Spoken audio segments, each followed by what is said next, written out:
Assalamualaikum warahmatullahi wabarakatuh, Kurza People. Selamat pagi, selamat datang di Himate Talks. Nah, karena ini baru pertama kali, episode pertama dari Himate Talks, alangkah baiknya gue ngenalin diri ya. Kenalin, nama gue Rama Ruhun dari TMB 55. Di sini gue sebagai pemandu dari Himate Talks. Kali ini ya, karena Himate Talks ya Kurza People, Himate Talks ini dari Himateta ya. Nah, untuk episode kali ini khusus karena TMB itu syarat dengan namanya prestasi, ya nggak?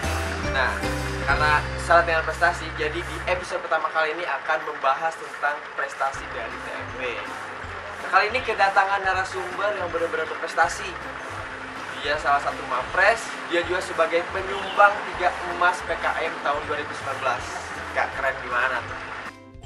Aja ya, kita kenalin dari narasumber kita kali ini. Silakan Nur Tegar. Kenalin ya. Ya. Oke, assalamualaikum warahmatullahi wabarakatuh. Waalaikumsalam. Kenalin, nama gue Tegar Hidayat, panggilannya Tegar. Asal gue dari Jember, Jawa Timur, tau nggak? Jember, Ya, Jawa Timur. Jawa Timur. Itu kota paling ujung sih. Ya, gitu. Kotanya Nimpil kan ya? Yes. Ya, gue masuk IPB tahun 2017. 2017. Jadi TMB 54 sekarang. Oke, mantap. Nah, jadi itu tadi Bang Tegar dari TMB 54 ya, sebagai orang yang berprestasi, orang yang sebagai penyumbang 3 emas di PKM 2019 sehingga IPB ini menjadi juara umum. Kedua, mantap gitu ya. Oke, langsung aja nih, Bang. Yuk. Di PKM kemarin ya, di PKM kemarin itu lu bikin apa sih sampai buat dapat berapa emas sekarang? Kemarin sih 2 emas. Lu dapat 2 emas. Ya, 2 emas.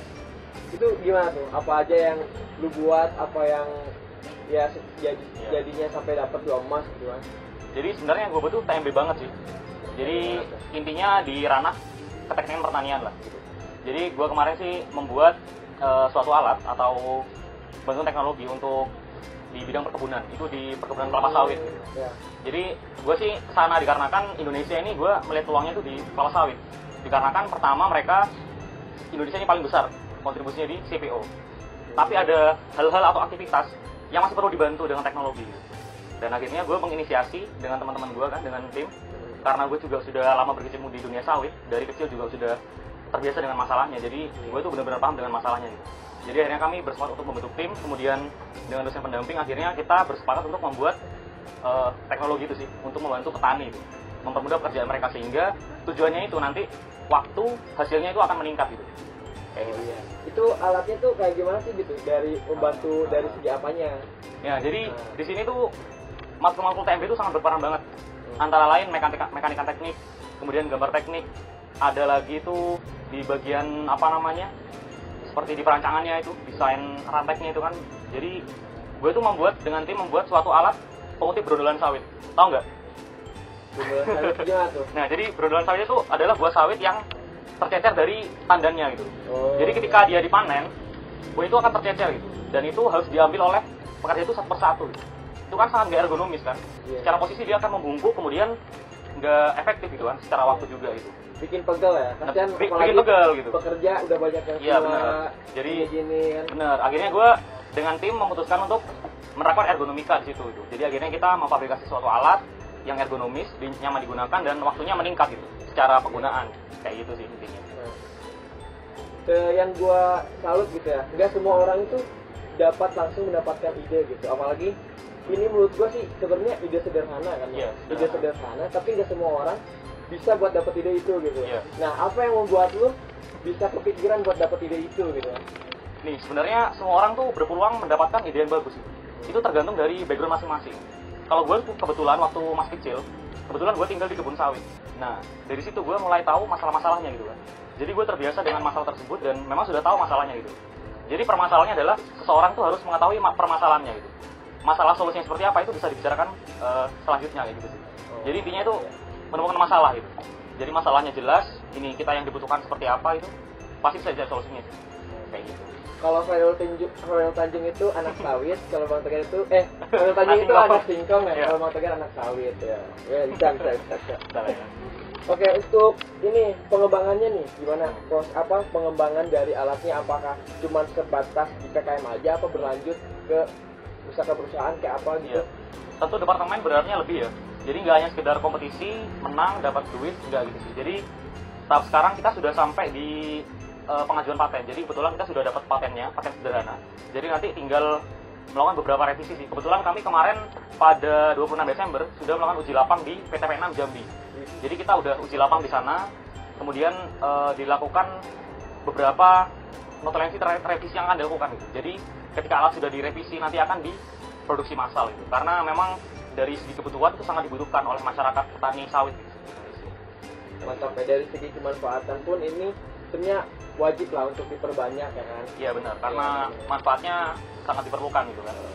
Nah, sepanjang proses yang udah lu laluin gitu sampai sejauh ini, sampai alat lu mau diperbanyak sama perusahaan, pasti ada titik awal dong ya. Ketika lu mengikuti PKN ini, sampai ada yang lu perjuangkan, ada yang lu korbankan sampai lu memetik hasilnya gitu. Nah, apa yang lu korbankan, apa yang lu perjuangkan ketika pertama kali mengikuti PKN ini? Iya, sebenarnya gue sih itu dimulai dengan why ya. Jadi start with why. Jadi menurut gue sih tim gue itu why-nya kuat gitu.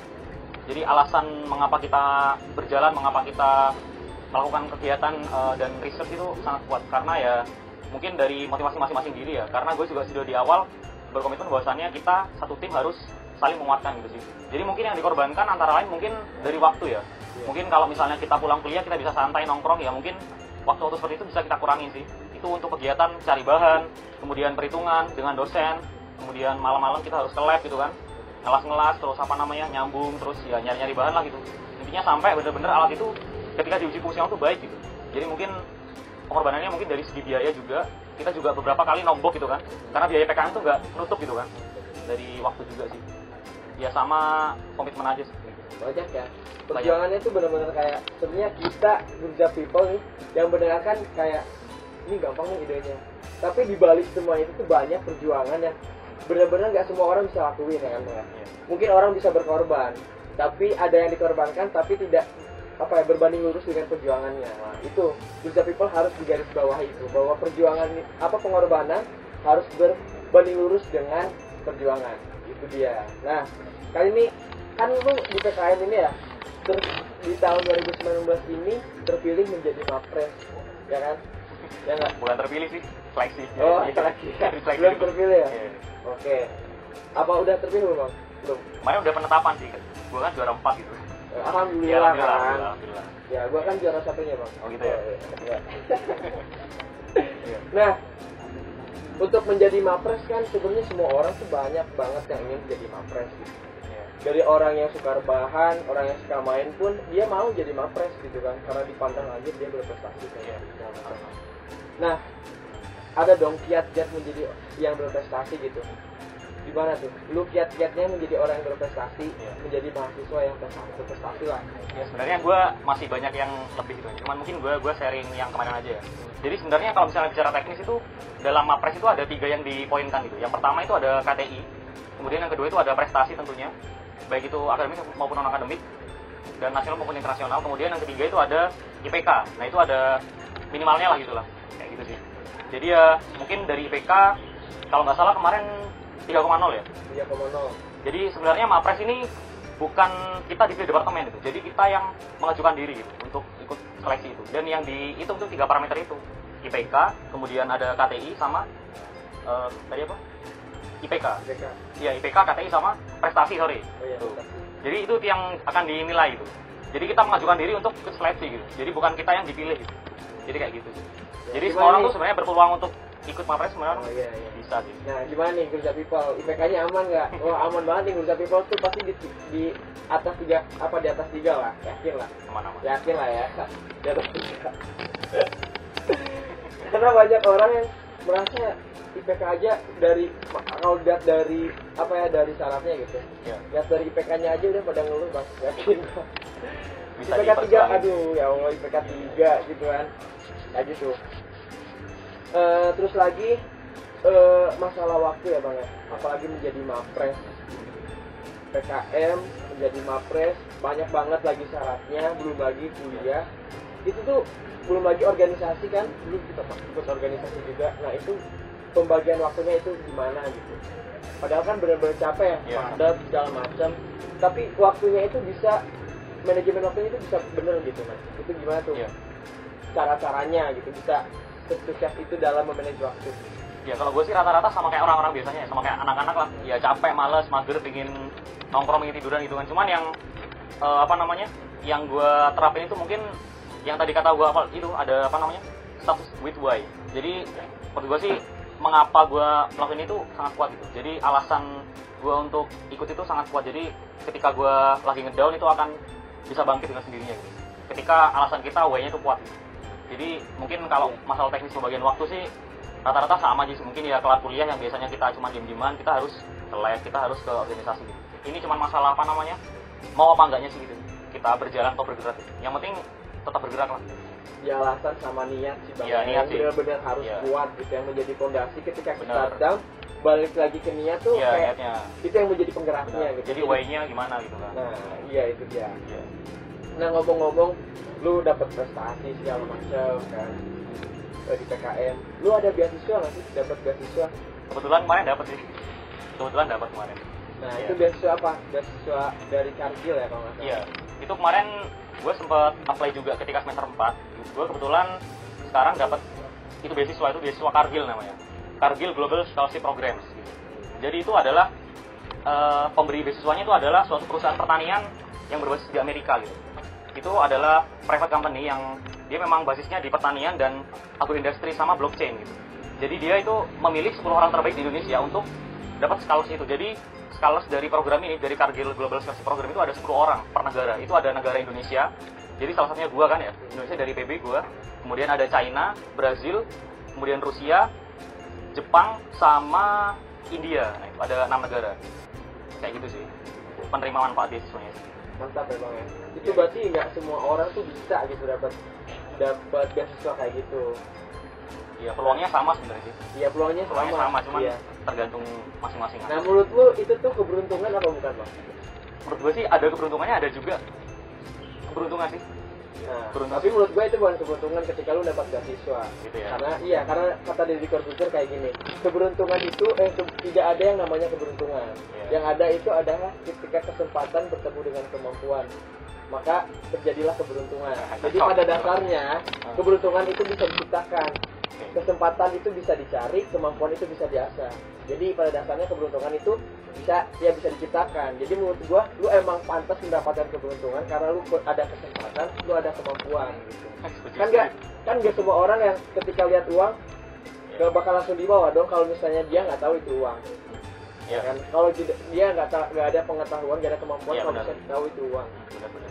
Menurut gua Iya. itu menjadi poin plus buat lu sih bang. Ya mudah-mudahan bisa inspirasi lah. Nah, pesan-pesan nih untuk Gurja People biar menjadi orang yang berprestasi kan, menjadi dapat beasiswa. Ya banyak lah yang dapat dicontohin dari Bang Tegar ini kan. Pesan-pesan nih bang untuk Gurja People yang masih pada rebahan, yang lapak aja masih malas-malesan, kuliah aja masih banyak yang skip-skipan gitu. Apa nih pesan-pesan terakhir deh, pesan-pesan yang membuat Gurja People ini jadi tersemangat lah, termotivasi gitu. Ya mungkin yang pertama sih kalau gue tuh tadi gue udah sering bilang juga ya, gue tuh mengawali suatu kegiatan atau suatu aktivitas yang gue mulai itu dengan why-nya. Jadi mengapa itu harus kuat gitu, mengapa kita ingin itu harus kita tanamkan dalam diri gitu. Jadi ketika kita sudah mulai capek, sudah mulai ngedown, kita akan balik ke niat kita itu. Jadi kita akan bangkit, kemudian akan ada energi seperti itu sih. Dan kemudian yang kedua adalah terus bergerak. Jadi kita boleh sih kita mager-mageran, kemudian ya agak-agak sedikit ngedown lah gitu. Tapi yang penting sih balik lagi ke kita harus tetap bergerak gitu. Jadi untuk melakukan sesuatu kan perlu kerja kan. Jadi kerja itu harus efektif lah, kalau orang engineer kan pasti tahu kan. Iya. Jadi efektivitas itu sangat dibutuhkan. Jadi kita harus merencanakan suatu kegiatan, kemudian kita checklist yang sudah, kemudian to-do listnya kita checklist juga yang belum apa, yang sudah apa. Kemudian ya tetap bergerak sih. Nah, itu dia. Jadi yang dapat gue simpulin gitu ya dari pesan dari Bang Tegar ini adalah yang terpenting itu adalah niat dan alasan yang kuat ya. Kalau misalnya alasannya udah kuat, yang membentuk fondasi buat kita semakin maju, semakin bergerak, alasan ini akan membuat kita bakal terus bergerak menjadi mesin, menjadi motor yang buat kita terus bergerak sampai akhirnya pada akhirnya kita sampai pada tujuan yang kita mau. Kayak gitu. Kalau dari gue sendiri sih, alasan gue yang terkuat itu karena keluarga ya. Karena keluarga gue kan sudah menanamkan juga bahwasannya kita itu jadi manusia itu jangan diam aja gitu kan. Jadi gue di rumah juga terbiasa untuk tidak diam aja gitu. Jadi dari orang tua gue itu jarang sih kayak misalnya diam-diaman gitu. Jadi selalu ada kegiatan gitu sih. Jadi diusahakan kita isi hari-hari kita dengan kegiatan yang positif kayak gitu. Yang bisa lebih ada manfaatnya gitu kan. Menjalin relasi dengan teman-teman lah gitu.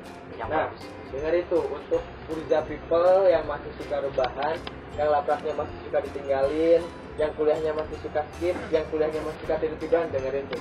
Teruslah bergerak. Bergerak kan gak cuma bisa kita prestasi ya, olahraga juga bikin kita olahraga. Kalau tidur-tiduran mah bikin lu gak sehat. Ya apa aja lah, nongkrong apapun itu lah. Oke, mungkin ya segitu dulu pada episode kali ini. Banyak banget pelajaran yang bisa kita ambil, yang Gurja people bisa ambil pada episode kali ini. Semoga bermanfaat. Terima kasih Bang Tegar. Thank you juga. Udah datang di Himate Talks. Semoga ilmunya, pengalaman-pengalamannya bisa bermanfaat untuk kita, untuk Gurja people, untuk semuanya, untuk para pendengar lah. Oke. Terima kasih. Selamat pagi. Assalamualaikum warahmatullahi wabarakatuh.